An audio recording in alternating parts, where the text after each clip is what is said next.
iPhone 14 Pro Max versus Galaxy S23 Ultra versus the Pixel 7 Pro months later. Now, I've been the owner and actual user of these phones since all of them have launched, and I only called it months later because this is the only one that's months old, and that is the Galaxy S23 Ultra. Those other two are just about a year old or so. So the Google Pixel event is October 4th, so stay tuned for that. It's likely going to be the Pixel 8 series, and we already know that the Wanderlust event for Apple is on September 12th. So we got a busy season coming here, or at least a fun season coming here very soon. But in this video, I'm going to pick a category. We're going to do a simple comparison here and tell you what I thought, which one was the winner in pretty much each category. So let's start with the design of each phone. Now, the winner to me has been the S23 Ultra.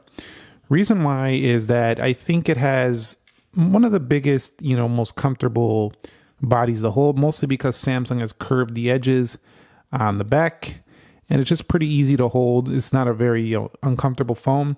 Now, it is big, so if you have small hands, it will feel very cumbersome, but it just has the most premium businessy look to me. So out of all of these, I feel like the Samsung is definitely the top of the line when it comes to the design. However, again, these are just my picks here. At number 2, I would consider that the iPhone 14 Pro Max. Now, the 14 Pro Max does have the status crown. Everybody knows, that everyone likes to use iPhone as a status symbol, but that doesn't mean it's the most premium, phone ever made. Well, we'll have to see what happens with the 15 Pro Max, but I personally think the Samsung just looks a little more modern. But at the same time, this one's right up there with it. The iPhone 14 Pro Max is like neck and neck with the S23 Ultra, in my opinion, but that dynamic island doesn't look super pretty to me. And the Pixel is not very far behind. I consider this like the premium value king. So for the money, it just feels very nice. It looked very good. And I like how they have their own unique look. This is a Pixel now just by looking at the camera bar.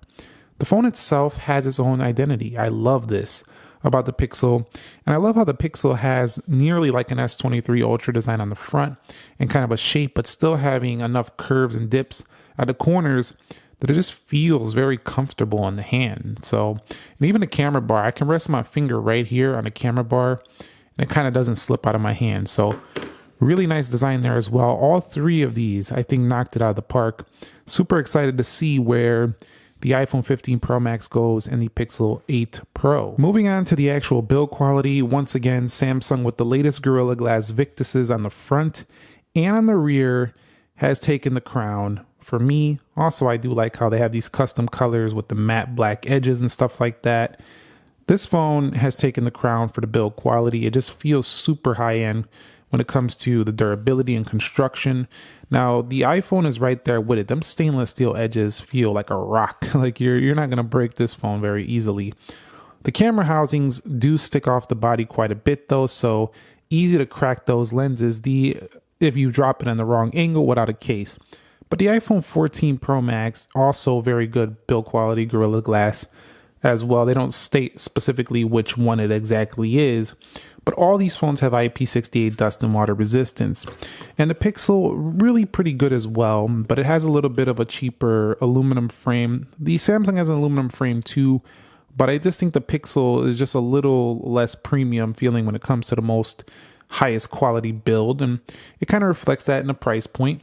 But it still feels quite nice, but it's just a regular Gorilla Glass Victus on the front and the rear. Definitely much more premium than Pixel and Android phones of the past. But the Pixel, to me, is third in line here in terms of the most premium. It doesn't have that heft, but I kind of like that lightness. It feels a little bit better. 212 grams, 234 grams, and 240. That's a heavy boy on the iPhone 14 Pro Max over there. Now, the display king, the winner here is the S23 Ultra months later. Reason why?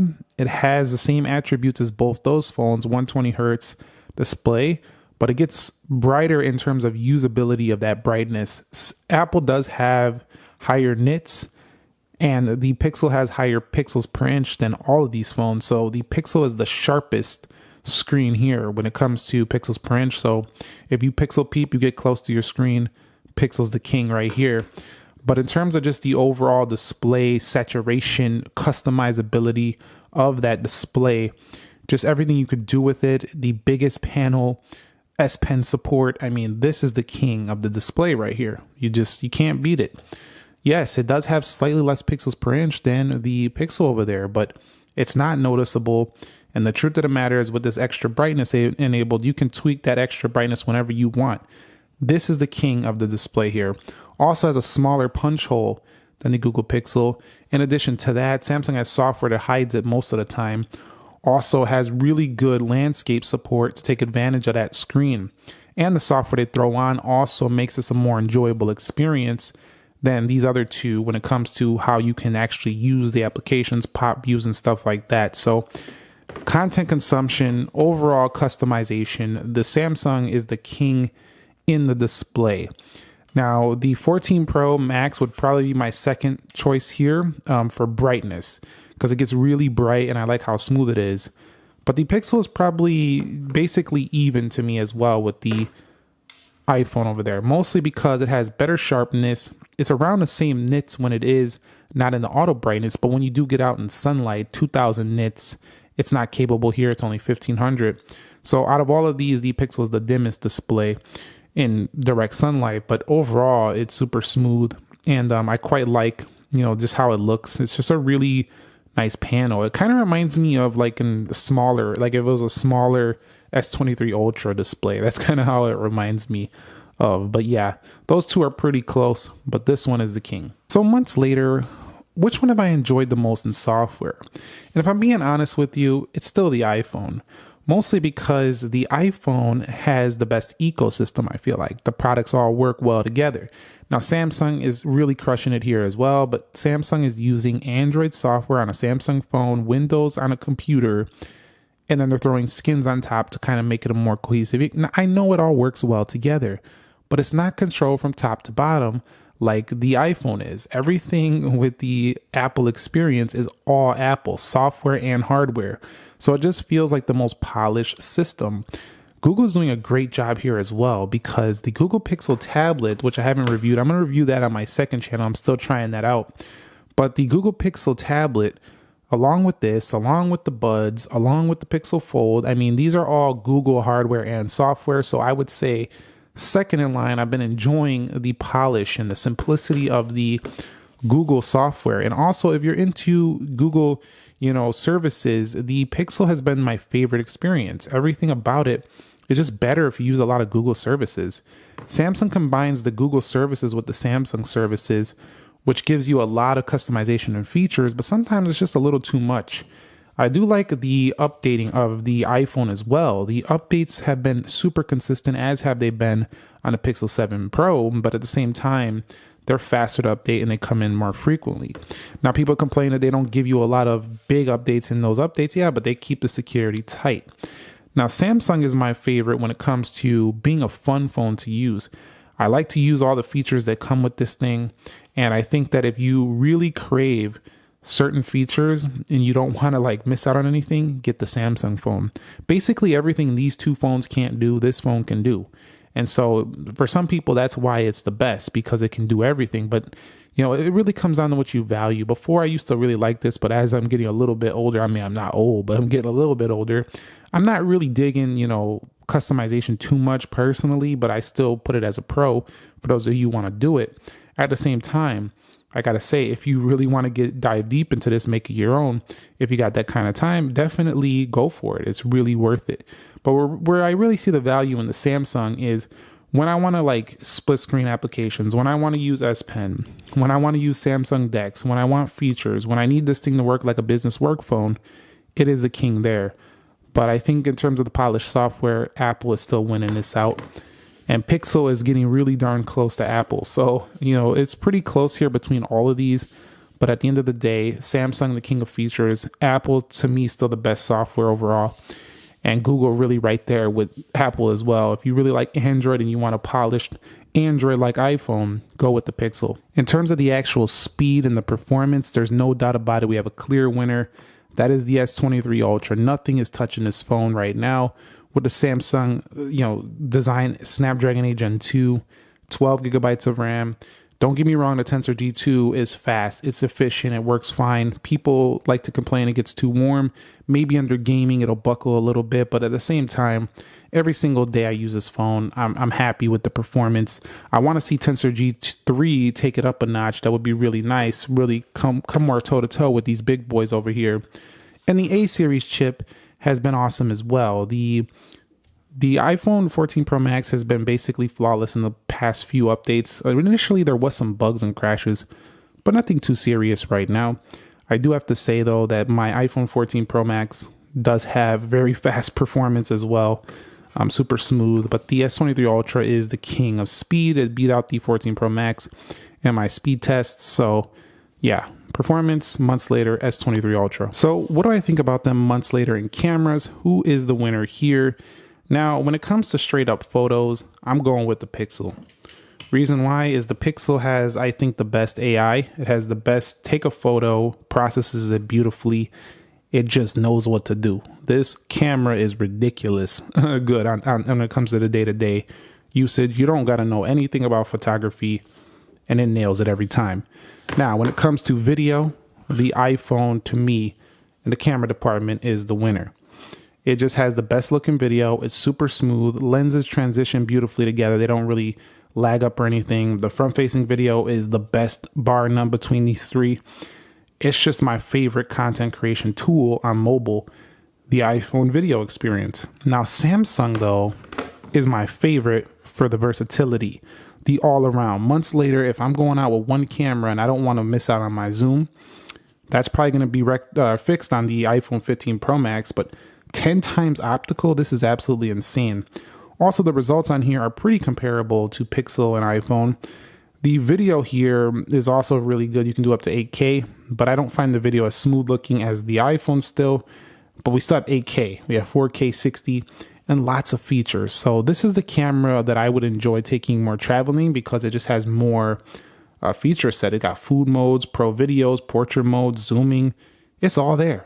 And then the front-facing camera on the Samsung is also quite good and quite sharp. And I also like how the images actually look. They don't show every little pore on your face like the iPhone does. It shows every single blackhead that ever was known to my face. So I don't really want to see that. All in all, the Samsung is like the most feature set, the versatile winner. But pictures, I'm picking Pixel. In terms of video, iPhone. And then if I can, this one to me is more of a jack of all trades, the S23 Ultra, with a better zoom. It's not better in photos, I feel like, and it's not better in video than the iPhone, but it kind of does all of those things really well and does a lot more than these two. So when discussing the topic of battery life, I gotta say, there is only one winner here to me. The iPhone, whether you like it or not, it lasts the longest in my experience. The Pixel is probably second in line as it adapts to your usage. It's been pretty darn good as well. Doesn't drain too fast for me. But that's not always. It's inconsistent. The S23 Ultra is the best battery life I've seen with heavier use. It does do pretty good as well, but certain updates have made this phone not be as great in battery life as it initially was, but the Samsung is still an all-day phone. Here's the thing. All of these are all-day phones, but the iPhone has been the best for me. Even with the weaker battery than the 13 Pro Max, it's just very optimized, very efficient, and it works very well. Again, if you're not using the Pixel Heavy, this phone has really strong battery life as well because Tensor is optimized well for this phone. It's much better than the Pixel Fold's battery life. But at the same time, the Samsung, I think, actually lasts the longest when I'm pushing it hardcore, like when I'm using it heavy. It lasts quite a long time. All in all, none of these phones have a issue in this department, meaning that if you get any of these, you're going to last throughout the day. In terms of screen on time, I can't really give you a specific number because it changes depending on how I use them. But typically I would see about an hour longer on my iPhone 14 Pro Max than the S23 Ultra, with these ones flip-flopping in terms of which one is better, depending on what I'm doing on them. But yeah, you got the adaptive preferences here, which I always keep on. And then of course in the Samsung phone, if you guys know, you probably know about this, but you get power saving modes here as well, so you can make that last long as well. So that's my take on battery. In terms of the audio performance, the Samsung was the winner here. It has a Dolby Atmos mode that really makes it a little bit louder over here. And it just has the loudest decibel ratings if you look them up. But for me, I found that it just sounds louder. I do find that the Pixel is lagging behind here compared to these two in the audio department. It's just not the loudest phone, but it's not loud. Like, it's decent, but it's not the loudest. The iPhone, to me, sounds the best when it comes to the loudest volume. It has the crispiest sound when you do hit it at the top level. So when you do raise it all the way up, it still sounds rich. It still sounds very clear. So the iPhone is the one I would pick if you're looking for really good audio when you're blasting it out the gym. So very good. Samsung is right there with it though. So when it comes to the phone call quality, the Samsung is the king here. It's so much better than the iPhone when you get into rural areas. It's unbelievable. But in everyday usage, if you're near a big city or you're in, regular civilization, which is like urban areas or suburbs that have a lot of, close to urban areas and good infrastructure, the iPhone is fine too. I had no issues here. It was actually much better than I've seen on past iPhones. The Pixel, a little bit behind here. I found this one had the lowest signal strength of all three, and sometimes it would actually cut out more. So Google needs to do a little bit better here with just the phone portion of the phone. It's not bad. It works again and pretty great in urban areas as well. None of these phones are a big issue. But the 5G performance was also the fastest on the Samsung, followed by the iPhone and the Pixel being pretty similar. It's just the Pixel needs a bit better modem in my experience. But these two, very good. But the Samsung is just absolute monster in this department. At the end of the day, you can get all of these phones. The Samsung does have a 1 terabyte option, but you got to pay up for that. They took away the SD card, which I really don't like about the Samsung phone. I wish they would have kept the SD card around. You can get this with up to 512 gigs and this up to 1 terabyte, but 6 gigs of RAM, 12 gigs of RAM. And I think the Pixel 7 Pro was saved by its 12 gigs of RAM, to be honest with you, with the performance department. At the end of the day, consider the phone that you like the most. But for me, the one I enjoyed the most was the 14 Pro Max. And the reason why is it was just butter smooth. It was simple to use, easy to use, great camera and videos. I know I say the dynamic island is so noticeable. It is, but I don't use my phone anymore these days for all my content consumption. I do that on the iPad or a TV, with Apple TV. So it doesn't matter as much as it would matter to somebody who's on their phone constantly and that's their only source of device of entertainment. In that sense, I would recommend like a Z Fold. But the Pixel to me was a second in line. For me, my favorite. This is just my subjective take in terms of experience. I just enjoy the simplicity these days versus the overbearing amount of features. But if I'm being totally objective with you, I think the Samsung is still the king. The king of, all the features, the king of like the best specs, best camera setup. You got super long zoom. And I can't wait to see how it stacks up to the 15 Pro Max. My subjective take, though, is that I enjoy the simplicity of iPhone and Pixel right now. But the Samsung, there's no denying this thing is an absolute boss. So that's my take on these three phones months later. I didn't cover S Pen because there's no S Pen to compare to on these two phones. The Samsung just wins it out there totally. That thing right there is just, you can't compete with that because neither of these phones have a stylus. Thumbs up if you enjoyed the video. Subscribe if you haven't already. And be sure to stay tuned because we have some comparisons coming to the upcoming iPhone 15s. More than likely the Pixel 8 Pro as well. I'd love to see you around. I'll catch you on the next one. Nick here. Be sure to be well and peace.